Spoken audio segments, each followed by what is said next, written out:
เป็นประจำทุกวันในเวลาเดียวกันนี้และก็ทางสถานีวิทยุแห่งนี้ต้องขอบใจต่อญาติต่อโยมที่ได้เป็นมิตรในทางธรรมติดตามฟังรายการปกิณกะธรรมะมาโดยดีตลอดก็ขออานิสงส์อันเกิดจากการฟังนั้นจงให้ญาติโยมได้บุญเยอะได้บุญมากๆหลายเอามาปะกันเอาก็ไหว้พระรัตนตรัยสวดมนต์ถวายเป็นพระพรชัยมงคลแด่สมเด็จพระเจ้าลูกเธอเจ้าฟ้าพัชรกิติยาภาขอให้พระองค์ท่านนั้นได้หายจากอาการประชวรจากโรคภัยไข้เจ็บขอหายเป็นปกติดี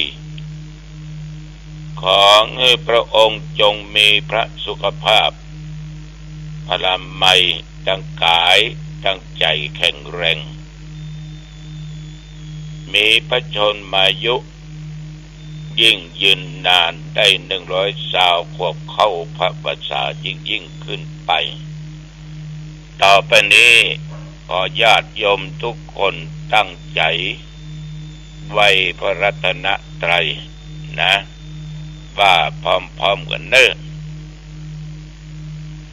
อะระหังสัมมาสัมพุทโธภควาพระผู้มีพระภาคเจ้าเป็นพระอรหันต์ดับเพลิงกิเลสเพลิงทุกข์สิ้นเชิงตรัสรู้ชอบได้โดยพระองค์เองพุทธังภวันตังอภิวาเทมิข้าพเจ้าอภิวาทพระผู้มีพระภาคเจ้าผู้รู้ผู้ตื่นผู้เบิกบานกราบพระพุทธสวากขาโตภควตาธัมโมพระธรรมเป็นธรรมที่พระผู้มีพระภาคเจ้าตรัสไว้ดีแล้วธัมมังนัมสสามิข้าพเจ้านมัสการพระธรรมกราบพระธรรมสุปฏิปันโนภควโตสาวกสังโฆพระสงฆ์สาวกของพระผู้มีพระภาคเจ้าปฏิบัติดีแล้วสังฆังนัมมามิข้าพเจ้านอบน้อมพระสงฆ์กราบพระสงฆ์นะโมตัสสะภะคะวะโตขอนอบน้อมแด่พระผู้มีพระภาคเจ้าพระองค์นั้นอะระหะโตซึ่งเป็นผู้ไกลจากกิเลสสัมมาสัมพุทธัสสะตรัสรู้ชอบได้โดยพระองค์เองนะโมตัสสะภะคะวะโตขอนอบน้อมแด่พระผู้มีพระภาคเจ้าพระองค์นั้นอะระหะโตซึ่งเป็นผู้ไกลจากกิเลสสัมมาสัมพุทธัสสะตรัสรู้ชอบได้โดยพระองค์เองนะโมตัสสะภะคะวะโตขอนอบน้อมแด่พระผู้มีพระภาคเจ้าพระองค์นั้นอะระหะโตซึ่งเป็นผู้ไกลจากกิเลสสัมมาสัมพุทธัสสะตรัสรู้ชอบได้โดยพระองค์เองพุทธังสรณังคัจฉามิธัมมังสรณังคัจฉามิสังฆังสรณังคัจฉามิตุติยัมปิพุทธังสรณังคัจฉ ชามิตุติยัมปิธัมมังสรณังคัจฉามิตุติยัมปิสังฆังสรณังคัจฉามิตติยัมปิพุทธังสรณังคัจฉามิตติยัมปิธัมมังสรณังคัจฉามิตติยัมปิสังฆังสรณังคัจฉามิยะโตหังภะเกเนอะลิยาญาชาติยาชาโตนาปิชานามิสันจิจาปะนังชีวิตาโวโรเปตาเตนะสัจเจนะโสติเตโหตุโสติกัปปัสสะโพชังโคสัตติสังฆาโตธัมมานังวิจโยตถาวิริยัมปิติปัสสติโพชังคาจัตตถาปะเรสัมมาตุเปขะโพชังคาสัตเตเตสัพพทัสสินามุนินาสัมมาทัคขาตาภาเวตาภาอุลิกตาสังวัตตันติอภิญญายานิพพานายะจะโพธิยาเอเตนะสัจจวัชเชนะโสติเตโหตุสัพพทาเอกัสสะมิงสัมมะเยนะโท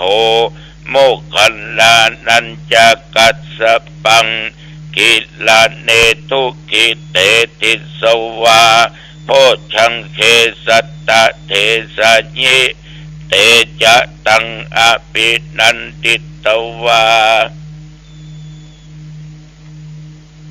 โลกามุจจิงสุตังคะเนเอเตนะสัจจวัชเชนะโสติเตโหตุสัพพทาเอกทาธรรมราชาปิเกลัญเยนะปิปิริโตยุนทัตเทเรนะตัญเยวะพระนาเปตวานะสาทารังสัมโมติตวาจะอาภาธาตัมหาวุธาสิธานะโสเอเตนะสัจจวัชเชนะโสติเตโหตุสัพพทาปะอินาเตจะอาภาธาตินนันนัมปิมะเยสินังมัคคางัตตะกิเลสาวะปัตตานุปติธรรมตังเอเตนะสัจจวัชเชนะโสติเตโหตุสัพพทาภวตุสัพพมังคะลังรักขันตุสัพพเทวตาสัพพพุทธานุภาเวนะสัทธาโสติภวันตุเตภวตุสัพพมังคะลังรักขันตุสัพพเทวตาสัพพธัมมานุภาเวนะสัทธาโสติภวันตุเตภวตุสัพพมังคะลังรักขันตุสัพพเทวตาสัพพสังฆานุภาเวนะสัทธาโสติภวันตุเตขอถวายพระพรกรมอุตุได้ประกาศบอกว่านับตั้งแต่เมื่อตะวันวามาจนถึงปัจจุบันนี้นะญาติโยมแถวที่วัดหนองตองบริเวณใกล้เคียงวัดหนองตองแต่ว่าเพิ่นบอกว่ามีฝนตกอีหรอ มีฝนตกมีกระแดดออกอากาศนั้นก็ตอนกลางวันก็ยังร้อนอบอ้าวอยู่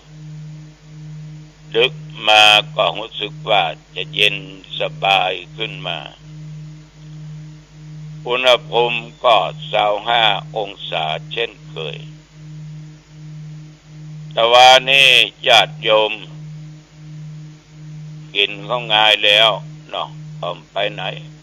เพราะเป็นวันศีลวันธรรมวันพระพุทธเจ้าศรัทธาญาติโยมเปิ้นตาลผ้าจำนำภาษาในตอนเจ้า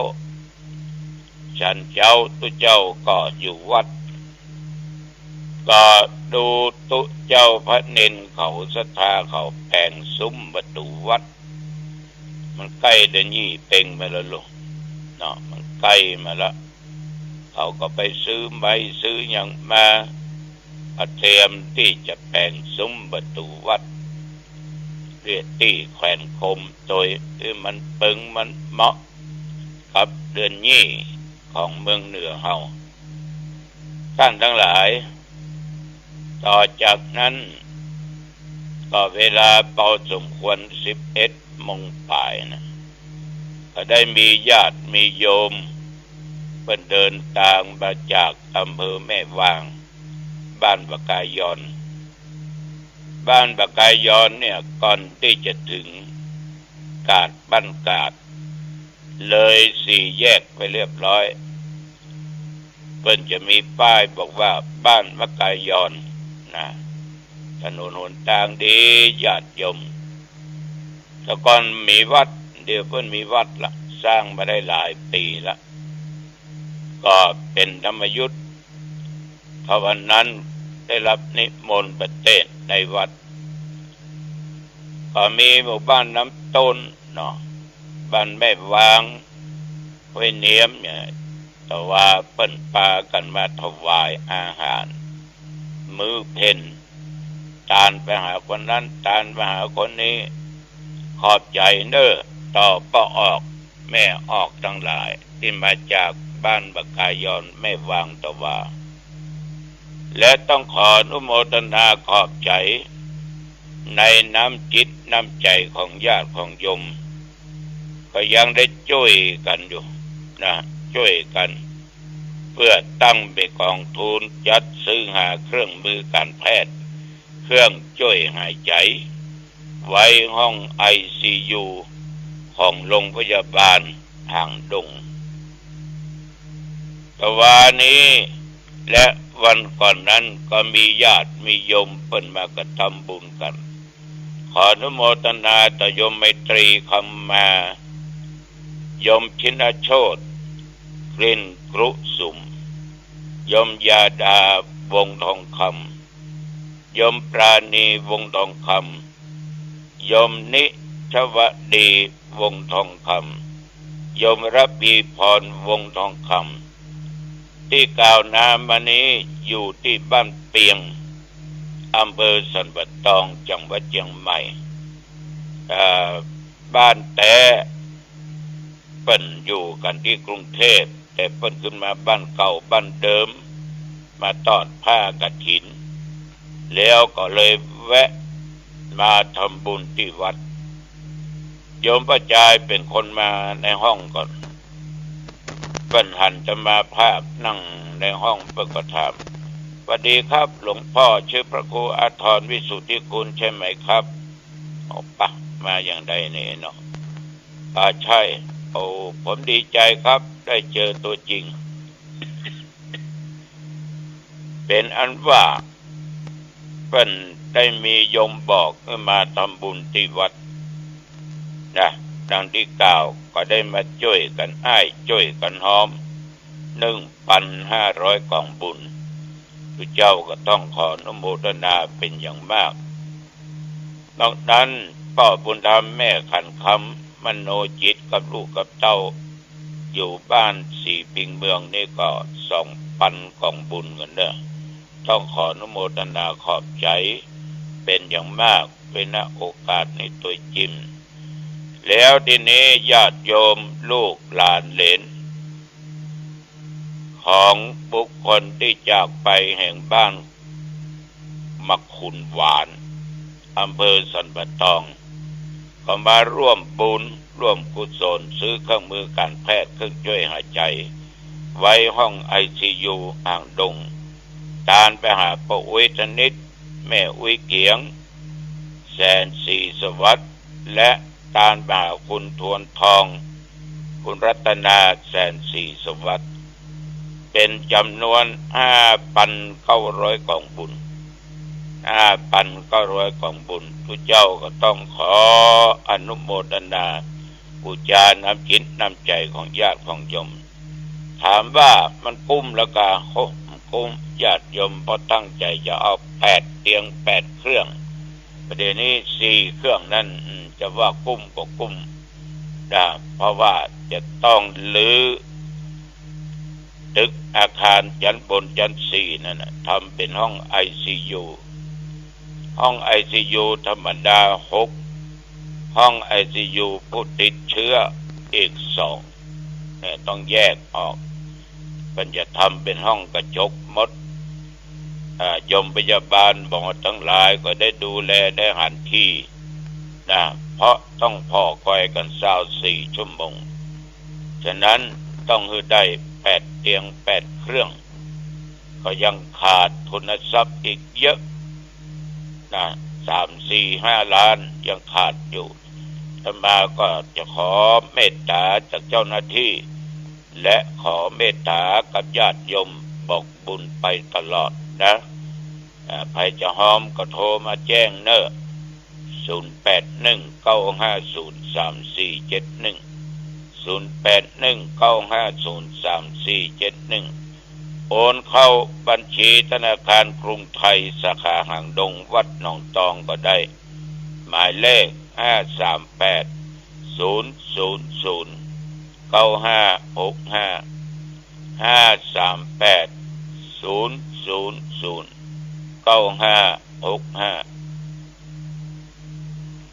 วันพุธวันหือนี่ญาติโยมวันพุธจะมีการประชุมเจ้าคณะผู้ปกครองประธานอบต.กันประการสำคัญเจ้าหน้าอำเภอรองอำเภอเลขาเจ้าหน้าจังหวัดรองจังหวัดจะได้ไปประชุมกันที่วัดดอยสัพพัญญูอำเภอแม่วางตอนบ่ายวันพรุ่งนี้จะได้ได้จาปรึกษาหารือกันเกี่ยวกับงานหน่วยอบรมประชาชนประจำตำบล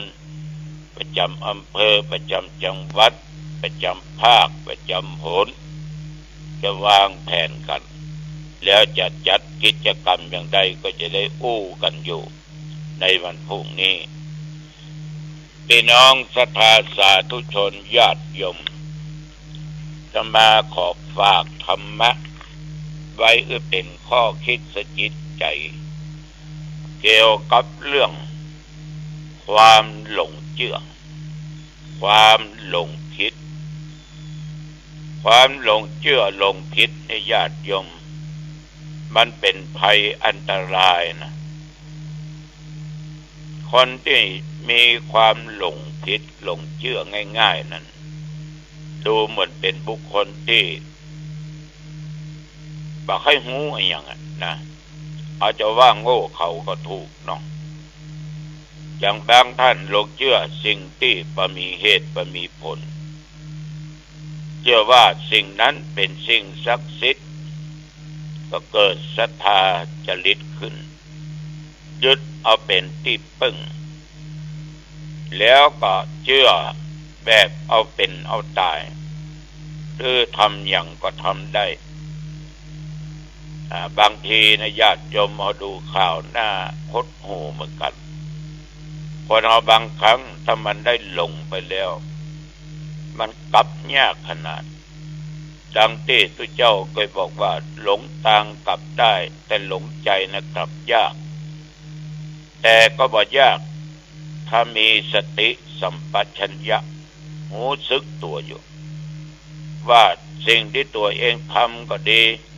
หรือยึดมั่นก็ดีมันมีเหตุมีผลมันบ่ได้อันอย่างขึ้นมาสักอย่างคนเรานี่มันเชื่อง่ายนะถ้ามายกตัวอย่างง่ายๆเนาะอันนี้เป็นประสบการณ์แล้วก็ลองดู คือสมัยก่อนเมื่อเป็นตุ๊หนุ่มตุ๊น้อยนะอยู่ที่วัดหนองตองญาติโยมมันจะมีเขตหน้าวัดมีต้นตาลมีต้นยางมีต้นลำไยมีต้นตาลอยู่3 ต้นแจ้งไปแจ้งมาขวายมาญาติโยมก็ขี่รถกระเตียวกระพานกันนะเมื่อเจ้านี่ไม่กล้ากาดไปจะผ่านนั้นวันหนึ่งอาตมาลองพอว่าคนเอาเนี้ยมันมีความเชื่อมีความหลงได้ง่ายก็เอาผ้าสีเหลืองเนี้ยไปมัดต้นตาลไว้ถึง3 ต้นแล้วกับเอาสวยดอกที่เป็นตาลนั่นเข้าอย่างไปเสียบไว้จุดธูปจุดเทียนเนี่ยเอากำนันคนมาจากทิศตะวันออกจะไปกาดตอนตกหมู่จะจากวันตกไปทิศตะวันออกบางคนก็จอดรถจีบไว้จอดรถเครื่องไว้นั่นโมเดลนี่มีปัญหาหยุดไว้เลยกับกระม็อบธรรมาก็มานึกว่าคนนอนเนี่ยเพิ่งถูกเปิ้นจุเปิ้นหลอกได้ง่ายได้สักบึดสักเมื่อธรรมาก็แกะเอาผ้าเหลืองออกเพราะนั้นหมู่ที่เคยไหว้ก็กายไปกายมาโอ้ยมันยกมือไหว้ละมันก็แปลกดีฉะนั้นบางครั้งเชื่ออย่างไปโดยที่ไร้เหตุผลประทามเหตุประทามผลเนี่ยก่อนหลงเชื่อหลงผิดบางคนหลงผิดว่าทำดีบ่ได้ดีทำชั่วบ่มีบางคนหลงว่าทำดีได้ดีมีที่ไหนทำชั่วได้ดีมีถมไปโอ้ให้ว่าสึกเดือคนเราทำดีมันต้องได้ดีกันเนาะพอออกไม่ออกเนาะทำชั่วมันต้องได้ชั่วแต่ผลมันน่ะจะฮื้อผลเวลาไหนเวลาใดมันรอจังหวะอยู่หั่นขนาดคนฆ่าคนตายได้เป็น10 กว่าปีอายุก็จะหมดความยังถูกยับได้อยู่ญาติโยมหรือบางอันคนที่ผิดศีลผิดธรรมดูเหมือนจำเป็นอย่างในที่สุดมาต้องรับกรรมอันเกิดจากการกระทำของตัวเองอยู่ฉะนั้นอย่าไปหลงผิดญาติโยมมีสติสัมปชัญญะอยู่ตลอดเวลาจะไปหลงเชื่อสิ่งที่มันมีเหตุมีผลว่าสิ่งเหล่านี้มันศักดิ์สิทธิ์มันอย่างอันอย่างอี้ถ้าได้กราบได้ไหว้แล้วได้เลี้ยงแล้วจะมีโชคจะมีลาภจะถูก2 ตัว3 ตัว6 ตัวไปกันใหญ่บางครั้งก็คนหมู่เดียวเนี่ยจุกันหลงคนจุนี่บาปขนาดนักจุเปิ้นเจือในทางที่ผิดนะบอกทางเปิ้นในทางที่ผิดบอกคนทางถูกตามศีลตามธรรมฉะนั้นญาติโยมในยุคปัจจุบันเนี่ยต้องระมัดระวังต้องระมัดระวังจะไปหลงเชื่อง่ายๆแค่ไหนอย่างก็ที่เพิ่นลงนั่นนะคือระมัดระวังบางคนหมดไปเป็นพันเป็นหมื่นเป็นแสนเป็นล้านเพราะความโลภนั่นนะเลยเกิดความหลงอยากจะได้มันจะไปมีไอ้อย่างโยมที่จะได้มาฟรีได้มานักอย่างอันเนี่ยลองคิดดูดีๆกันคุณลงทุนแค่นี้ก็จะได้เท่านี้โอ้โหความโลภมันเกิดขึ้นเลยหลงผิดเชื่อง่ายในที่สุดก็ต้องเสียเข้าเสียของเสียนั่นเสียนี้ลงบุญนักแท้ก็มหาละนะโยมทั้งหลายมันแท้บ่แท้บ่ฮู้ฟังตัวเจ้าก็ต้องพิจารณาดูดีๆนับได้นับเชื่อบ่ได้เกิดเป็นตัวเจ้าจุหนูใหญ่ๆแม่นของถ้าจุโยมเชื่อถามว่าได้บุญก็ได้แต่ว่าสิ่งที่เราได้ทำไปนั่นนะมันบ่เกิดคุณค่าเพราะ เฮาโดนหลอกนะเฮาโดนหลอก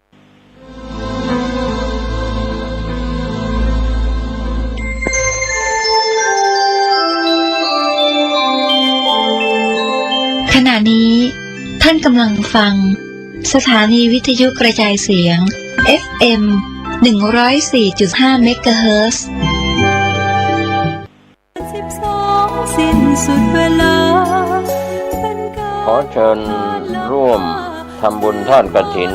สมทบทุนปัจจัยบูรณปฏิสังขรณ์พระธาตุเจดีย์ณวัดพระเจ้าเมงรายเลขที่1ถนนราชมัคคาซอย6ตำบลพระสิงห์อำเภอเมืองจังหวัดเชียงใหม่ตรงกับวันพุธที่8พฤศจิกายนพุทธศักราช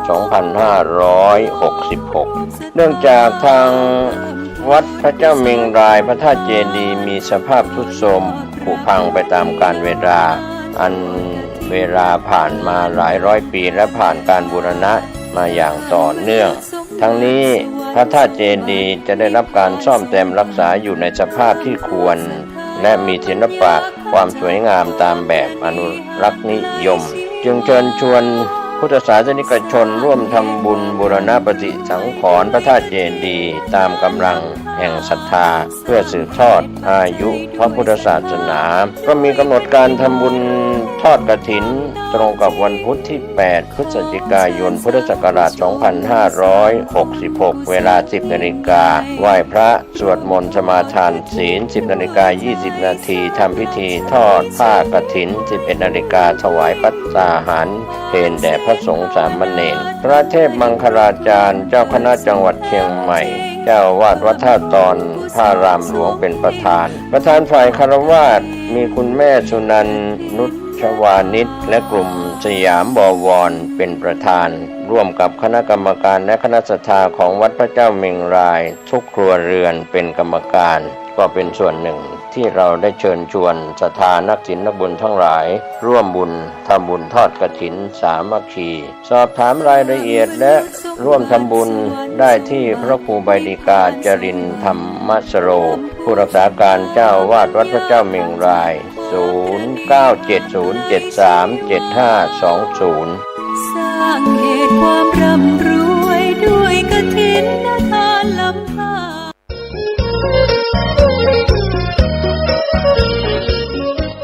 การทำบุญตักบาตรน้อมมุทิตารำลึกครูบาเจ้าศรีวิชัยครบรอบ 89 ปี พิธีลงจอบแรกการสร้างทางขึ้นดอยสุเทพตำบลสุเทพอำเภอเมืองเชียงใหม่จังหวัดเชียงใหม่วันพฤหัสบดีที่ 9 พฤศจิกายน 6:09 น.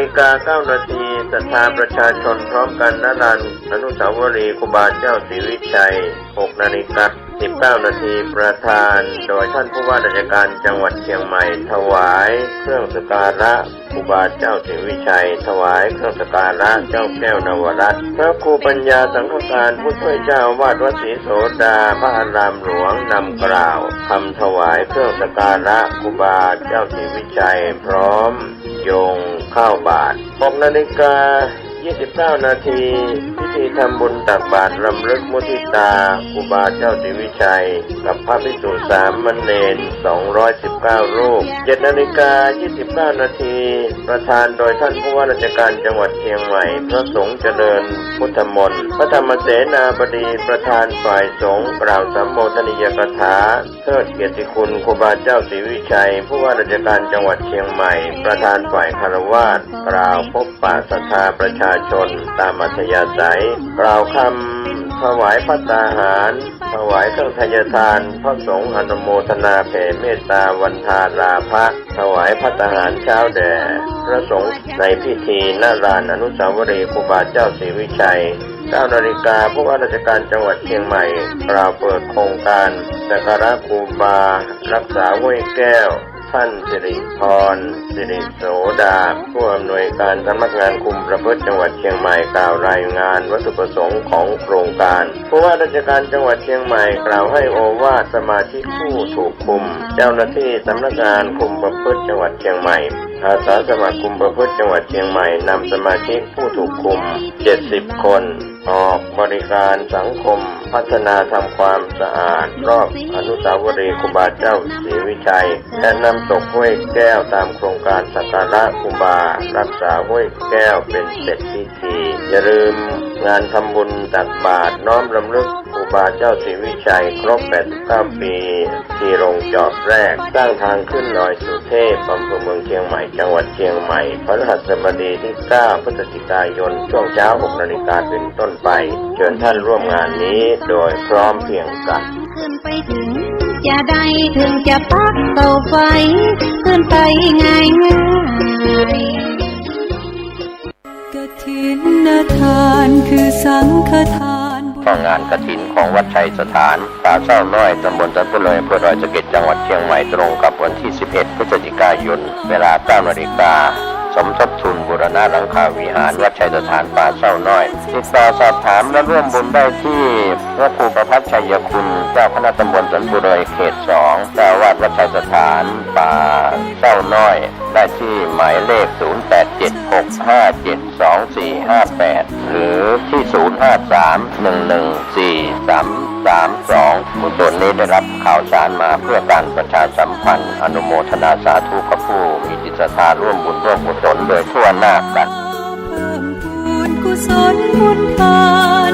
ต่อยอดประเพณียาวนานทอดกฐินทานตาม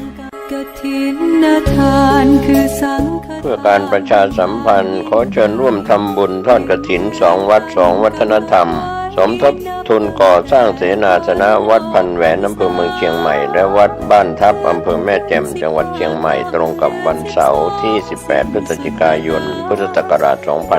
2566 เวลา 9:09 นาที โดยได้ถวายผ้ากฐินณวัดพันแหวนตำบลพระสิงห์อำเภอเมืองเชียงใหม่จังหวัดเชียงใหม่วัดนี้เป็นวัดที่มีอายุมากกว่า500 ปีตั้งอยู่บนถนนพระปกเกล้าซอย 2 ตำบลพระสิงห์อำเภอเมืองเชียงใหม่จังหวัดเชียงใหม่ปัจจุบันมีพระครูสิริปริยัติยานุศาสตร์เป็นเจ้าวาดวัดพันแหวนพร้อมคณะศรัทธาสาธุชนทั้งหลายก็ร่วมกันทำบุญทอดกฐินปีนี้รองศาสตราจารย์ดร.สมพรสง่าวงศ์คุณแม่ยอดยิ่งสง่าวงศ์พร้อมญาติพี่น้องและญาติธรรมทั้งหลายคณะศรัทธาวัดพันแหวนมีกุศลเจตนาทอดถวายกฐินณวัดพันแหวนวันเสาร์ที่18 พฤศจิกายนพุทธศักราช 2566 ก็เชิญชวนศรัทธาสาธุชนทั้งหลายร่วมทำบุญทอดกฐิน2 วัด 2 วัฒนธรรมกำหนดการวันเสาร์ที่18 พฤศจิกายน 9:09 นาทีแต่งเครื่องกฐินณวัดพันแหวนตำบลพระสิงห์อำเภอเมืองเชียงใหม่จังหวัดเชียงใหม่ศรัทธาพร้อมกันณบุญพิธีวัดพันแหวนประธานในพิธีจุดธูปเทียนบูชาพระรัตนตรัยมรรคนายกนำศรัทธาสาธุชน